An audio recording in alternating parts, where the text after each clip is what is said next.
कि काहे खाती घर में बवाल भइल बा त कौना चीज खाती ऐसन हाल भइल बा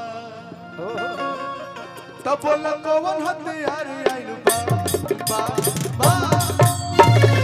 ले ला देखो देखो तनी हाला करो मिजाज में तब लोग गवाई गाना देखो देखो गली में भूमि हारे आइल बा